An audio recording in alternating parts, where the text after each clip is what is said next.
지금 이 순간에도 기후는 바뀌고 있고 그 변화는 단지 날씨를 넘어 자산 가치의 지도까지 뒤흔들고 있습니다.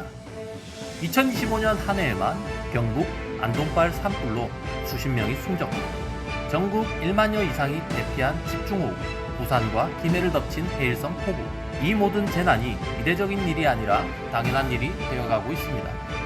그리고 이제 이 변화는 우리 삶의 터전, 즉 부동산의 가치까지 위협하고 있습니다. 그동안 우리는 입지, 그리고 또 입지를 외치며 부동산을 판단해 왔습니다. 하지만 지금은 이런 질문이 먼저 나와야 합니다. 이 지역은 침수 이력이 있는가? 이 건물은 산불에 얼마나 취약한가? 보험은 가입 가능한가? 탄소 중립 설계가 되어 있는가? 영상을 끝까지 시청하신다면 앞으로 10년 어디에 살아야 할지, 어디에 투자하면 안 되는지 분명한 기준을 얻으실 수 있을 겁니다. 그럼 지금부터 시작하겠습니다.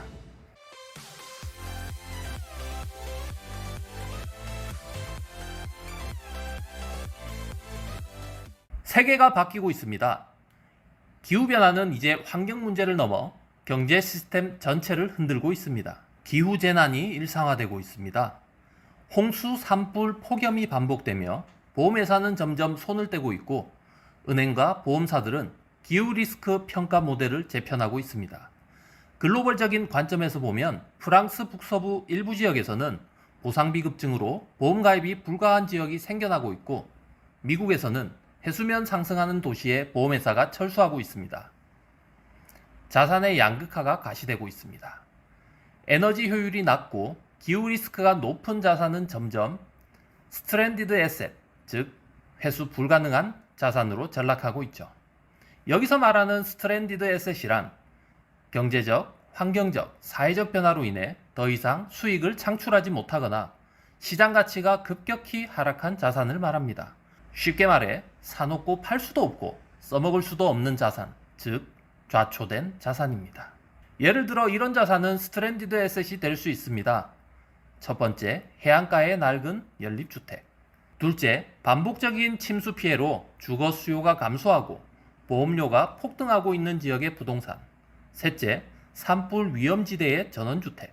넷째, 에너지 효율이 낮은 구축 아파트가 예라고 할 수 있겠습니다. 기후변화가 부동산을 스트랜디드 에셋으로 만드는 주요 원인은 해수면 상승, 산불, 폭염, 홍수, 정책과 규제, 금융접근 제한을 들 수 있습니다. ESG와 탄소 중립 압력으로 인해 글로벌 투자자들은 더 이상 입지만 보지 않습니다. 투자 대상 건물이 얼마나 기후에 대응했는지를 필수 조건으로 고려합니다.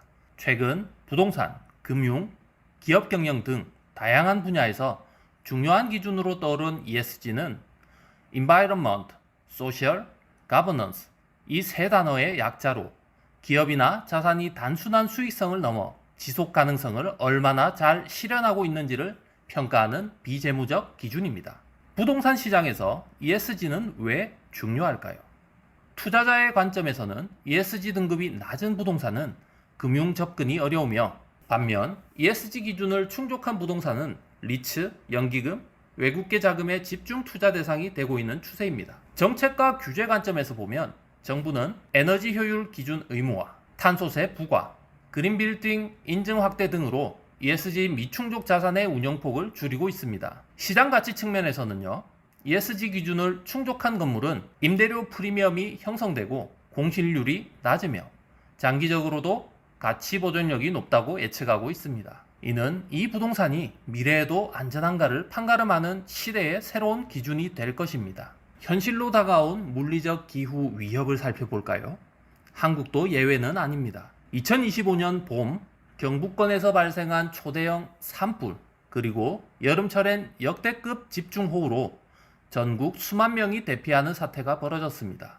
서울, 인천, 부산 등의 해안 저지대는 해수면이 상승하고 있고 태풍 피해에 점점 더 취약해지고 있습니다. 산간 내륙 지역 역시 산불, 폭염과 극한 건조의 위험이 커지고 있죠. 이제 부동산의 가치는 입지뿐만이 아니라 기후 회복력과 내구성에 따라 갈립니다. 그렇다면 지금 한국의 부동산 시장은 어떻게 반응하고 있을까요? 서울과 수도권 고지대는 여전히 안정적인 수요를 유지하고 있고 일부 지역은 오히려 ESG 재건축, 스마트 빌딩으로 가치를 높이고 있습니다. 임대시장 구조 역시도 변화 중입니다.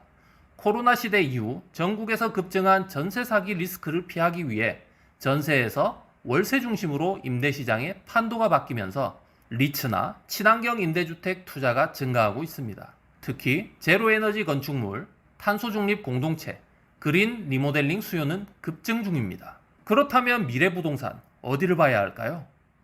기후위기에 대응하며 오히려 가치를 높이는 자산이 있습니다.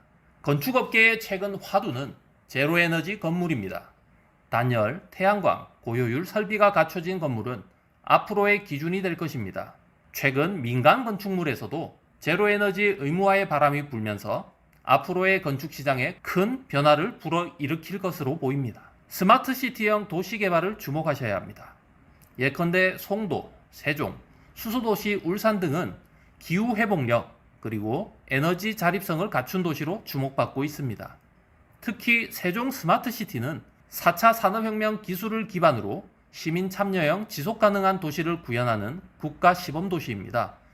2025년 하반기에는 선도지구의 단계별 착공과 분양을 목표로 하고 있습니다. 그린 리모델링 투자 대상지도 살펴보셔야 합니다. 오래된 건물을 헐고 ESG 인증을 받은 리뉴얼 자산도 투자 가치가 큽니다. 그린 리모델링이란 노후 건축물의 단열 보강, 창호 교체, 고효율 냉난방 시스템 설치 등을 통해 에너지 성능을 향상시키고 온실가스 배출을 줄이며 거주 환경을 개선하는 개조 공법입니다. 한국 정부가 추진한 한국판 뉴딜의 핵심 과제 중 하나로 선정되며 2050년 탄소 중립 목표 달성을 위한 주요 전략으로 부상했습니다. 국토교통부는 2025년 공공건축물 261동을 대상으로 그린 리모델링을 실시한다고 발표했으며 지원 대상은 어린이집, 복지관, 마을회관, 평생학습관 등으로 확대되었고 그중 6개 시그니처 우수 사례 건물은 별도로 홍보하고 있습니다. 민간에서는 SKD&D가 기존 건축물을 리모델링하여 에너지 효율을 개선하고 ESG 기반 설계를 도입하여 그린 인증을 받은 부동산을 확산하고 있습니다. 이를 위해 리츠 구조로 약 1,550억 원 규모의 프로젝트 펀드를 조성, 친환경 리모델링을 진행 중이며 장기적 가치 창출을 목표로 하고 있습니다. 그린 리모델링은 단순한 리노베이션이 아닙니다.